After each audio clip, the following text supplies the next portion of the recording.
Hello, merry Christmas and welcome back to my channel. ഇന്ന് ഞാൻ നിങ്ങളെ ചെയ്ത് കാണിക്കാൻ പോകുന്നത് ഒരു ഈസി കേക്ക്, ഫ്രൂട്ട് കേക്ക് തന്നെയാണ്. ഈസി ആയിട്ടാണ്. നമ്മളിത് സോക്ക് ചെയ്ത് വെക്കേണ്ട, പഞ്ചസാര കാരമലൈസ് ചെയ്യേണ്ട. അപ്പോൾ അതൊന്നും ഇല്ലാതെ ലാസ്റ്റ് മിനിറ്റ് കേക്ക് ഉണ്ടാക്കണം എന്ന് ആഗ്രഹിക്കുന്നവർക്കും ഉണ്ടാക്കാൻ പറ്റുന്ന ഒരു കേക്കാണ്. ഇതിനെ ബാച്ചിലേഴ്സ് കേക്ക് എന്ന് വിളിക്കും. കാരണം ഇനി ആർക്കും ഉണ്ടാക്കാൻ പറ്റും, ഈസിയാണ്. നമ്മൾ ഫ്രൂട്ട്സ് ഒക്കെ ബോയിൽ ചെയ്താണ് ഉണ്ടാക്കുന്നത്.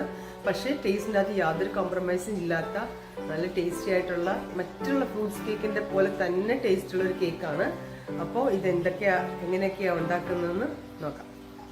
നമ്മുടെ ഈസി ഫ്രൂട്ട് കേക്ക് ഉണ്ടാക്കാനായിട്ട് ഞാൻ ബോയിൽ ചെയ്യാന്ന് പറഞ്ഞില്ലേ, അതിനായിട്ട് ബ്രൗൺ ഷുഗർ എടുത്തിട്ടുണ്ട്. ബ്രൗൺ ഷുഗർ എപ്പോഴും എടുക്കുമ്പോൾ നിങ്ങളിങ്ങനെ അമുക്കി എടുക്കണം. അത് ലൈറ്റ് വെയിറ്റ് ആയതുകൊണ്ട്, ഇല്ലെങ്കിൽ വെയിറ്റ് കറക്റ്റ് ആകത്തില്ല.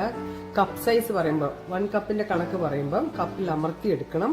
അതിന്റെ വെയിറ്റും കൂടെ ഞാൻ പറയാം എത്ര. അത് ഓൾമോസ്റ്റ് ഒരു 200 ഗ്രാംസ് ആണ്. 1 കപ്പ് അല്ലെങ്കിൽ 200 ഗ്രാംസ് ആണ് ബ്രൗൺ ഷുഗർ. റെഡി ചെയ്തു. അതിലോട്ട് ഡ്രൈ ഫ്രൂട്ട്സ് എടുത്തിട്ടുണ്ട്. ആപ്രിക്കോട്ട് കട്ട് ചെയ്തതാണ്, ഡേറ്റ്സ് ആണ്, അതിലിടാം. റേസിൻസ് ഉണ്ട്, ഗോൾഡൻ കളറുള്ളതും ഉണ്ട്, മറ്റേ ഇത് കളറുണ്ട്, ഡാർക്ക്, അതിടാം.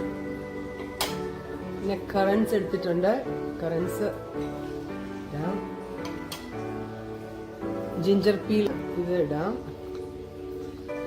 എന്നിട്ട് ഇതിലോട്ട് 1 കപ്പ് വെള്ളമുണ്ട്, ഇത് ഒഴിക്കുകയാണ്. ഇത് ഒഴിച്ചിട്ട് അടുപ്പിൽ കൊണ്ടുവച്ച് തിളപ്പിക്കാം. അതാണ് ഫസ്റ്റ് സ്റ്റെപ്പ്. ഇപ്പോൾ ഈ ഫ്രൂട്ട്സിന്റെ മിക്സ്ചർ തിളയ്ക്കാൻ തുടങ്ങിയിട്ടുണ്ട്. ഇതിനി ലോ ഫ്ലെയിമിൽ വെക്കാൻ പോവാണ്. ഒരു 5 മിനിറ്റ്. കുത്തിമറിഞ്ഞ് കിടന്ന് തിളയ്ക്കൊന്നും വേണ്ട, അത് ചെറിയതായിട്ട് തിളച്ചാൽ മതി. അപ്പോൾ 5 മിനിറ്റ് ആയി ഇത് തിളയ്ക്കാൻ തുടങ്ങിയിട്ട്. എന്നിട്ടിപ്പോൾ ഞാൻ ഓഫ് ചെയ്തു. ഇതിലേക്ക് 4 ടേബിൾ സ്പൂൺ ബട്ടർ ഇതിടാണ്, ഇല്ലെങ്കിൽ ഒരു 55 ഗ്രാംസ് ബട്ടറാണ്, അതിട്ടു. നിങ്ങൾക്ക് ഇത് ആദ്യമേ ഇതിലിട്ട് അങ്ങ് തിളപ്പിച്ചെടുക്കാം, അങ്ങനെ ചെയ്താലും കുഴപ്പമില്ല കേട്ടോ. ഇതിൽ കിടന്ന് ഇതങ്ങ് മെൽറ്റ് ആയിക്കോളും. ഇനിയും ഇത് ആറണം. ഇത് നല്ലപോലെ ആറിയതിന് ശേഷമാണ്, ഓൾമോസ്റ്റ് 1 മണിക്കൂർ കഴിഞ്ഞ് നമുക്ക് നോക്കാം. ഇത് ആറിക്കഴിഞ്ഞതിന് ശേഷമാണ് കേക്ക് ഉണ്ടാക്കുക. അപ്പോൾ കേക്കിന്റെ മിക്സ്ചർ, നമ്മുടെ ഫ്രൂട്ട്സ് എല്ലാം ഇവിടെ ഇട്ടത് തണുത്തിട്ടുണ്ട്. ഇതിലോട്ട് ബാക്കി എല്ലാം കൂടി ആഡ് ചെയ്യാൻ പോവാണ്. മുട്ട അപ്പം ആദ്യം പൊട്ടിച്ച് വയ്ക്കാം. മുട്ട ഡയറക്റ്റ് ഒഴിക്കുകയല്ല, ഈ പാത്രത്തിലോട്ട് ഒഴിച്ചിട്ട് അത് ബീറ്റ് ചെയ്തെടുക്കാം. ചെറുതായിട്ടൊന്നുമില്ല, ബീറ്റ് ചെയ്തെടുക്കാം.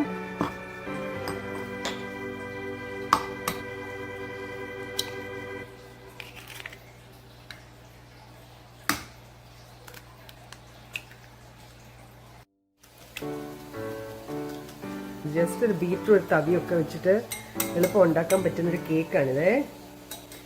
അപ്പൊ ഇത് ഇതിനകത്ത് ഒഴിക്കുക.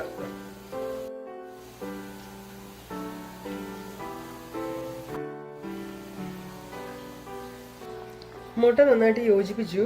ഇതിലേക്ക് ഞാൻ കാഷ്യൂസ് ഉണ്ട്, അത് ഇടുന്നുണ്ട്. അത് ഞാൻ ബോയിൽ ചെയ്യാൻ ഇട്ടിട്ടില്ലായിരുന്നു, അത് ഇടുവാണ്. 2 ടേബിൾ സ്പൂൺ ഉണ്ട്. നിങ്ങൾക്ക് ഓറഞ്ച് പീലും ലെമൺ പീലും ഒക്കെ ഉണ്ടെങ്കിൽ അതെല്ലാം ഇപ്പം ഇടാം. ഇതിലേക്ക് 1 ടീസ്പൂൺ സിനമൺ പട്ട പൊടിച്ചത്, 1/2 ടീസ്പൂൺ ഗ്രാമ്പു പൊടിച്ചത്, 1 ടീസ്പൂൺ ജിഞ്ചർ പൗഡർ ചുക്ക് പൊടിച്ചത്, 1/2 ടീസ്പൂൺ സോൾട്ട്, 1 ടീസ്പൂൺ ബേക്കിംഗ് സോഡയാണ്. ഇത് ഞാൻ മാവിൻ്റെ അകത്തിടാണ്. അതിലിട്ടിട്ട് മിക്സ് ചെയ്തെടുക്കാം. സോഡ ഇട്ടിട്ട് ഇത് നമ്മൾ നന്നായിട്ട് മിക്സ് ചെയ്തെടുക്കണം. നിങ്ങൾക്ക് സ്പൈസസ് എല്ലാം ഈ മാവിൻ്റെ അകത്ത് വെച്ചിട്ട് മിക്സ് ചെയ്താലും മതി. ഈ നമ്മുടെ all purpose flower, baking soda add ചെയ്ത് അതിട്ട് നന്നിട്ട് മിക്സ് ചെയ്തെടുക്കാം.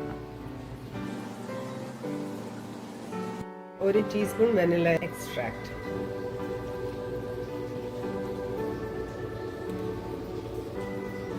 ഇത് നമ്മൾ 350 ഡിഗ്രി ഫാരൻഹൈറ്റിൽ അല്ലെങ്കിൽ 180 ഡിഗ്രി സെൽഷ്യസിലാണ് ബേക്ക് ചെയ്യുന്നത്.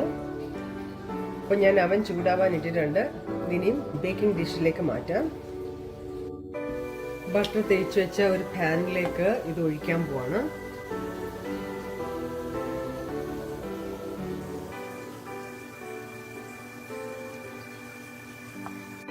പാനിലേക്ക് ഇത് മാറ്റി, എന്നിട്ട് ഇതൊന്ന് തട്ടാം. എന്തെങ്കിലും എയർ ബബിൾസ് ഒക്കെ ഉണ്ടെങ്കിൽ അതങ്ങ് പൊക്കോളും. എന്നിട്ട് ഇത് 350 ഡിഗ്രി ഫാരൻഹൈറ്റിൽ ചൂടായി കിടക്കുന്ന അവൻ്റെ അകത്ത് 55 to 65 എന്ന് വെച്ചാൽ 1 മണിക്കൂറോളം വേവിക്കണം. ഇതിൽ ഒത്തിരി ഫ്രൂട്ട്സ് ഒക്കെ ഉണ്ടല്ലോ, ഫ്രൂട്ട് കേക്ക് അല്ലേ, പതുക്കെ വേവണം. അപ്പോൾ അത്രയും നേരം വെക്കണം. അതിൻ്റെ ഇടയ്ക്ക് നിങ്ങൾക്ക് തോന്നുന്നുണ്ടെങ്കിൽ നിങ്ങൾ ടൂത്ത് പിക്ക് സമയം പറഞ്ഞെങ്കിലും നിങ്ങൾ ടൂത്ത് പിക്ക് ഇൻസേർട്ട് ചെയ്യണം.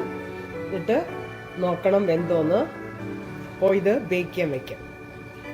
പ്ലസ് ഫ്രൂട്ട് കേക്ക് റെഡിയാക്കി കഴിഞ്ഞു. അത് കട്ട് ചെയ്ത് നോക്കാം. കട്ട് ചെയ്യുമ്പോൾ മനസ്സിലാവില്ല സോഫ്റ്റ് ആണെന്നുള്ളത്.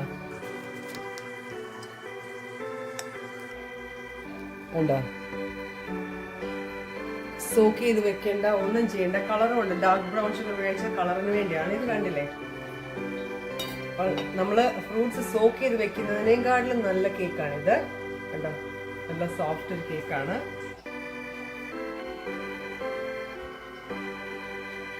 ടേസ്റ്റിന്റെ കാര്യത്തിൽ ഒരു കോംപ്രമൈസ് ഉണ്ടാവാത്ത കേക്കാന്ന് ഞാൻ പറഞ്ഞായിരുന്നു. ഇത് ക്രിസ്മസിന് മാത്രമല്ല ഉണ്ടാക്കാൻ പറ്റുന്നത്, ഏത് സീസണിലും ഉണ്ടാക്കാൻ പറ്റുന്ന കേക്കാണ്.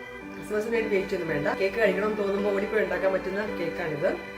അപ്പോൾ ഇത് ടേസ്റ്റ് ഉണ്ട്, വളരെ നല്ല കേക്കാണ്. വേറെ ഒരു ക്രിസ്മസ് റെസിപ്പിയുമായിട്ട് വരാം. Till then, bye.